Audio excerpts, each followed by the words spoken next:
Welcome everyone, I'm Robin Roberts. While we are waiting to enter the theater for great moments with Mr. Lincoln, we'd like to tell you the story of an unlikely friendship that transformed America forever.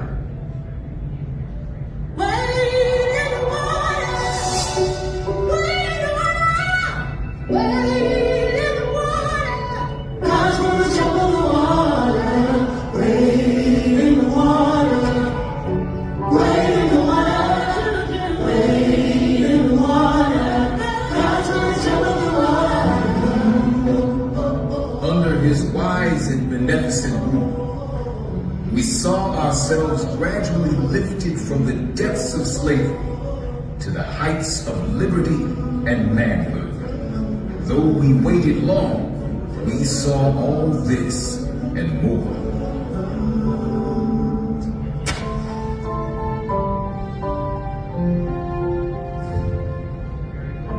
Abraham Lincoln is known as the Great Emancipator, but the moniker wasn't earned overnight. It would take the tireless work of the abolitionist movement led by Frederick Douglass, who himself was born enslaved, to guide Lincoln towards the cause of freedom. I am alike familiar with the whip and chain of slavery, and a lash and sting of public neglect and scorn, that my back is marked with the one, and my soul is fettered with the other. After years of opposition, these two giants would find common ground and change the course of history.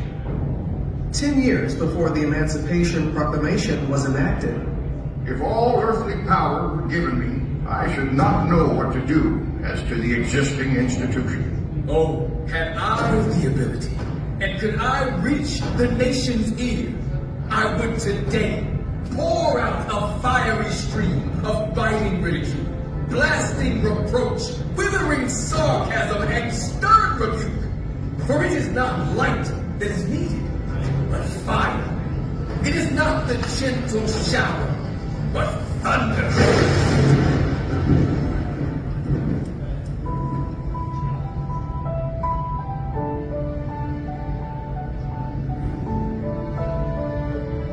Frederick Douglass never had a pair of pants or shoes until he was about 6 or 7 years old.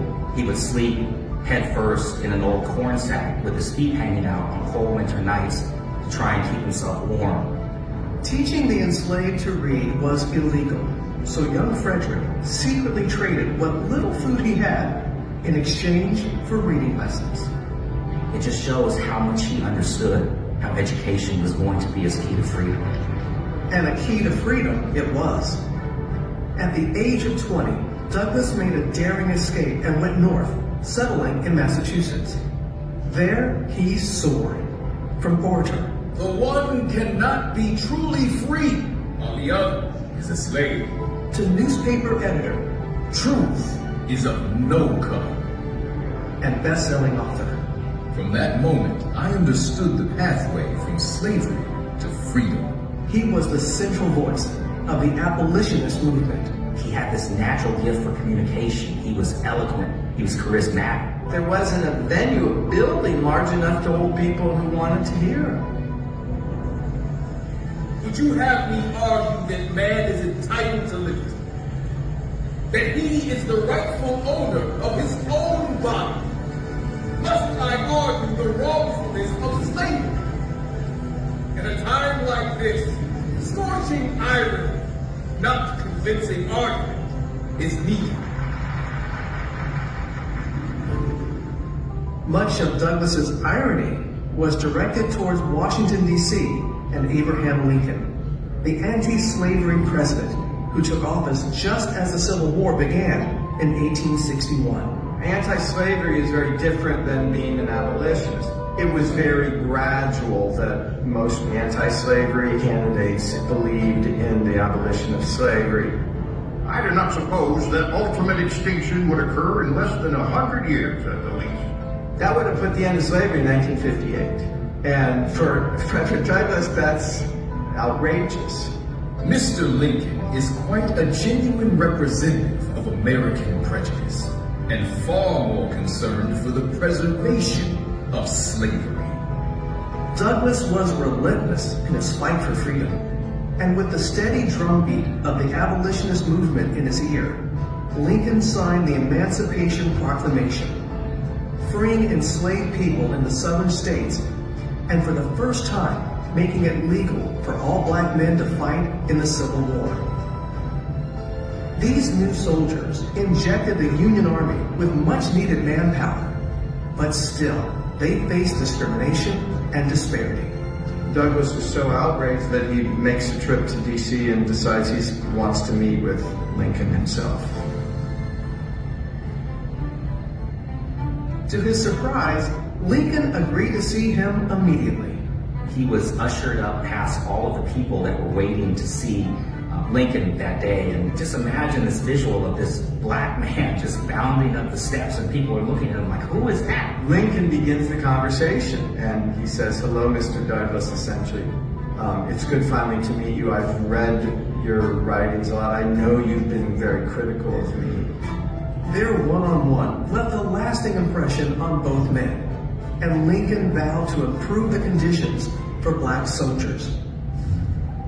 My whole interview with the president was gratifying and did much to assure me that slavery would not survive the war, and that the country would survive both slavery and war. A year later, it is Lincoln who needs Douglas's help. He feels he's going to lose re-election, essentially says, "I need you. I think the war is going badly."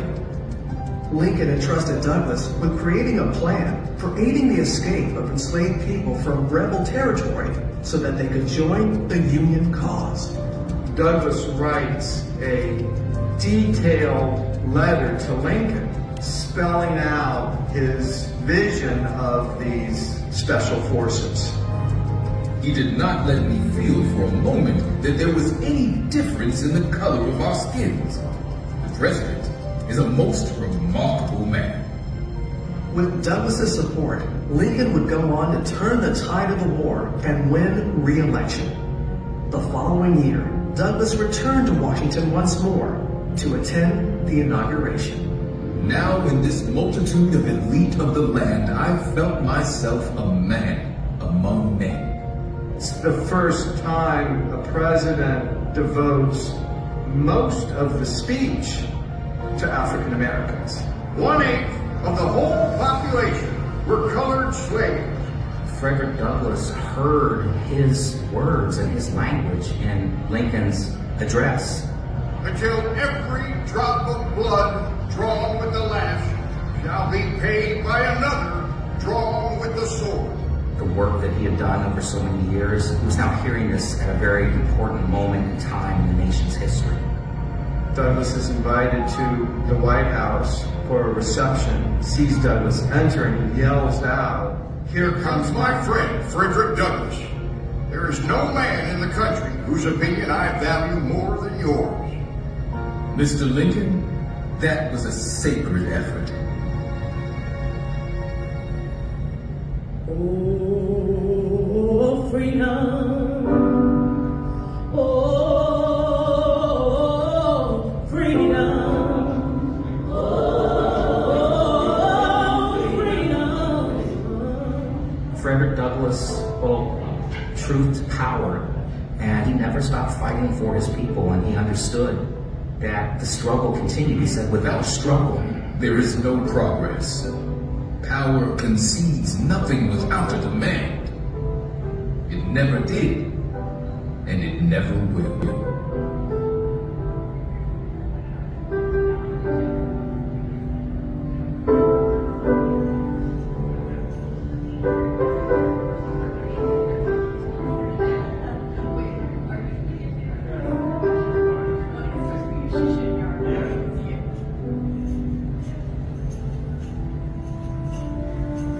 And now, here is Walt Disney to talk a little more about the nation's 16th president, Abraham Lincoln. Ever since I was a youngster, I've had a great personal admiration for Abraham Lincoln. So when we decided to bring to Disneyland's visitors some great moments in Mr. Lincoln's life, we began an exhaustive research. We wanted to bring to the people of today the inspiring words of the man who held this nation together during its moment of greatest crisis, the Civil War. To start with, we were fortunate in being able to secure this life mask of the 16th president. How do we get this, Blaine? This is actually a copy of an original life mask by the sculptor Leonard Volk. Before Lincoln was president. Before Lincoln was president. Before he had a beard. That's right. During our exhaustive research into Lincoln's life, we studied his mannerisms, his gestures, and even his voice characteristics to create a faithful likeness of this honored man. The final result is so lifelike that you might find it hard to believe. Now let's go into the Opera House and listen carefully to the words of Mr. Lincoln, spoken by him a century ago, but which still apply today to free men everywhere. If you would now please pass through the doors leading to our theater, we welcome you to Great Moments with Mr. Lincoln.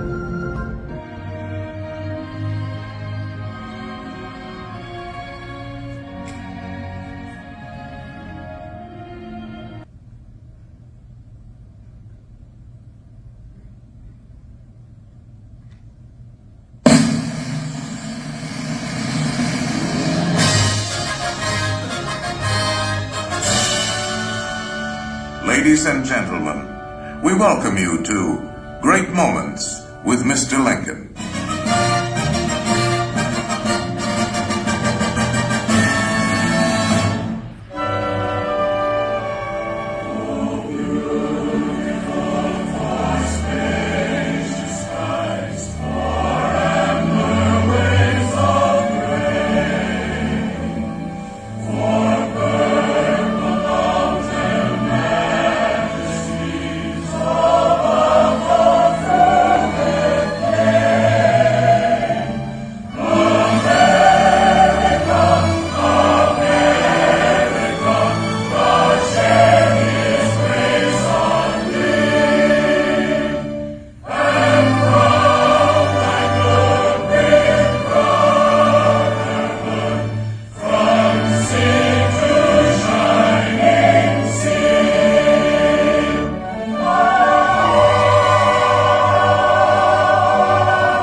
This was the American dream, the prayer for the future. But that golden goal was not to be had without cost. The American way was not gained in a day. It was born in adversity, forged out of conflict, perfected and proven only after long experience and trial. In all of history, no man was dedicated to this dream more than the 16th President of these United States, Abraham Lincoln. Here in his own words is what he once wrote about himself. For at that time, very few people outside Illinois knew very much about this man from the prairie. I was born February 12th, 1809, in Hardin County, Kentucky. My father removed from Kentucky to what is now Spencer County, Indiana, in my 8th year. It was a wild region, with many bears and other wild animals still in the woods. There I grew up. I was large for my age, and had an axe put into my hands at once, and from that to my 23rd year, was almost constantly handling that most useful instrument. I think that the aggregate of all my schooling did not amount to 1 year. At 21, I came to Illinois. Thought of trying to study law. Rather thought I could not succeed at that without better education. I borrowed some law books, took them home, and went at it in good earnest. In 1854, the law profession had almost superseded the thought of politics in my mind, when the repeal of the Missouri Compromise aroused me as I had never been before. What I have done since then is pretty well known. If any personal description of me is thought desirable, it may be said I am in height, 6 feet 4 inches, nearly, lean in flesh, weighing on an average of 180 pounds, dark complexion, with coarse black hair and gray eyes, and no other marks or brands recollected. Yours very truly, A. Lincoln. Abraham Lincoln became president faced with the terrible threat of civil war, a thing he dreaded, yet a calamity he was prepared to meet if he must. Without union, the Constitution is only a piece of paper. I know there is a God, and that he hates injustice and slavery. I see the storm coming. I know his hand is in it. If he has a place and work for me, and I think he has, I believe I'm ready. And with God's help, I shall not fail.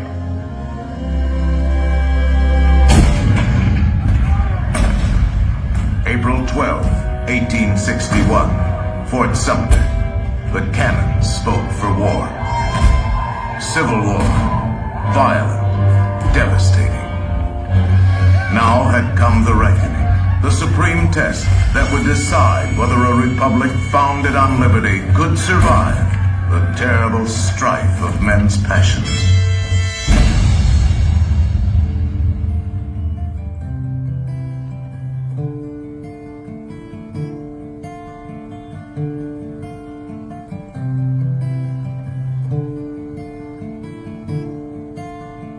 Two brothers on their way, two brothers on their way, two brothers on their way, one wore blue and one wore gray. One wore blue and one wore gray, as they marched along their way. The fife and drum began to play, all on a beautiful morning.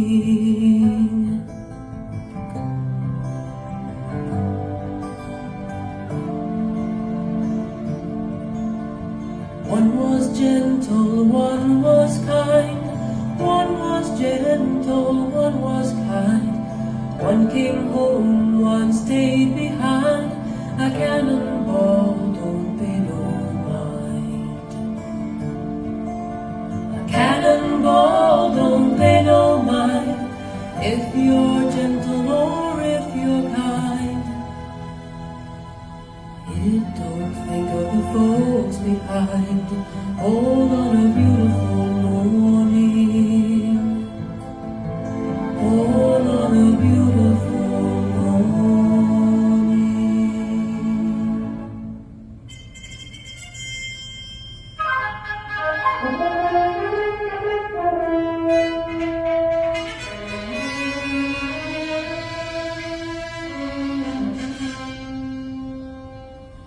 Fourscore and 7 years ago, our fathers brought forth on this continent a new nation, conceived in liberty and dedicated to the proposition that all men are created equal.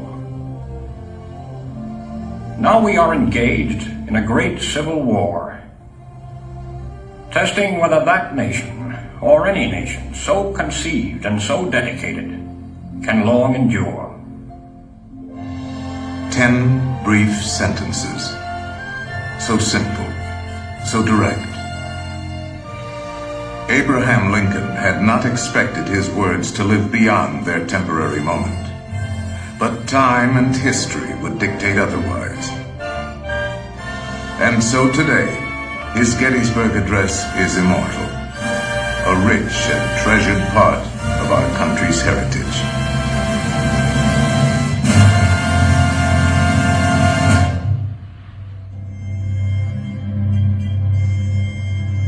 We pay tribute here not to a man who lived a century ago, but to an individual who lives today in the hearts of all freedom-loving people.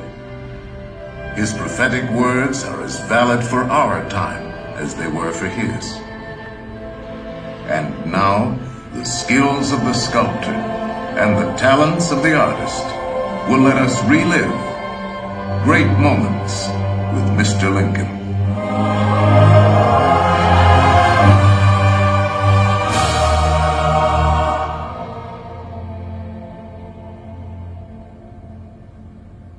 The world has never had a good definition of the word liberty. And the American people just now are much in want of one.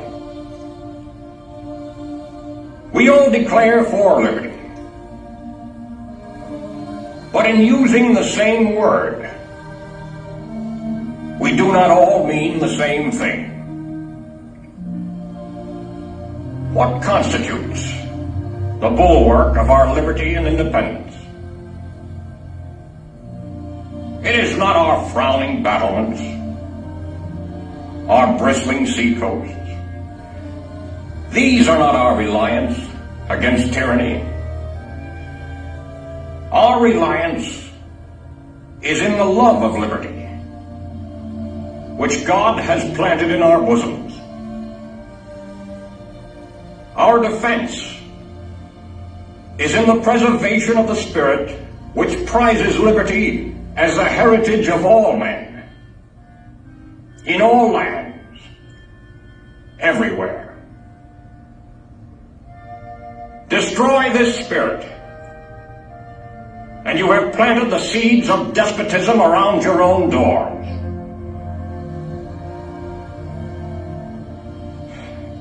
At what point shall we expect the approach of danger? By what means shall we fortify against it? Shall we expect some transatlantic military giant to step the ocean and crush us with a blow? Never.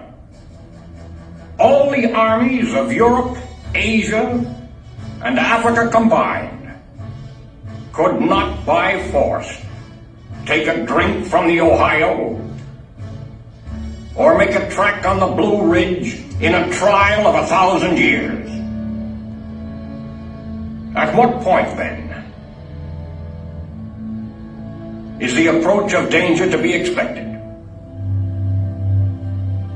I answer, if it ever reach us, it must spring from amongst us.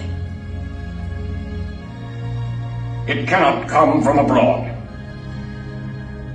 If destruction be our lot, we ourselves must be its author and finisher. As a nation of free men, we must live through all times, or die by suicide. Neither let us be slandered from our duty by false accusations against us, nor frightened from it by the menaces of destruction to the government, nor of dungeons to ourselves. Let us have faith that right makes might. And in that faith, let us to the end dare to do our duty as we understand it.